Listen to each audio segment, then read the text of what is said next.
Samajwadi party से आगे निकल गई बसपा।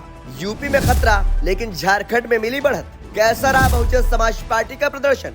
यूपी उपचुनाव में बसपा का जो बुरा हाल हुआ वो तो हुआ ही, लेकिन झारखंड में बसपा सपा से आगे निकल गई है। दरअसल यहाँ वोटिंग परसेंटेज की बात करें तो बसपा को बढ़त मिली है। वैसे तो बसपा झारखंड के सभी 81 सीटों पर चुनाव लड़ी थी, लेकिन उसे एक भी सीट नसीब नहीं हुई। झारखंड में बसपा का वोट परसेंटेज 0.78 रहा, जो समाजवादी पार्टी से अधिक है। आपको बता दें कि झारखंड में समाजवादी पार्टी का वोट प्रतिशत 0.73 रहा है। दरअसल समाजवादी पार्टी झारखंड के 21 सीटों पर चुनाव लड़ी थी, मगर एक भी सीट नहीं जीत पाई।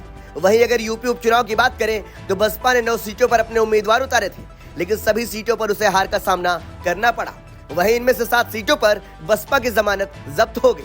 कुछ सीटों पर उसे 1000 के आसपास ही वोट मिले। कुल मिलाकर उपचुनाव में बसपा की हालत खस्ता रही है।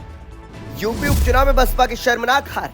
यूपी उपचुनाव में बहुजन समाज पार्टी की शर्मनाक हार हुई है।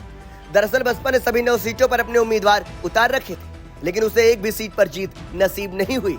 अगर सभी 9 सीटों के वोट जोड़कर देखें तो बसपा को टोटल 1,32,929 वोट मिले। मतलब यूपी उपचुनाव में बसपा पूरी तरह पिट गई।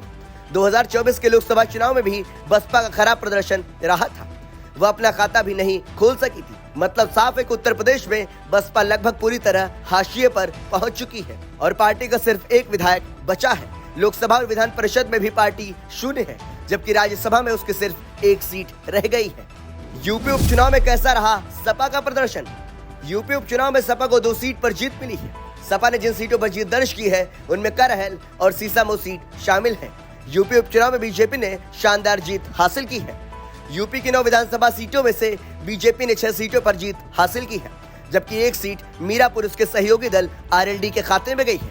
बीजेपी ने जिन सीटों पर जीत दर्ज की है उनमें गाजियाबाद, फूलपुर, खैर, कुंदरकी, कटहरी और बछवा सीट शामिल है। ब्यूरो रिपोर्ट, संदेश वाहक।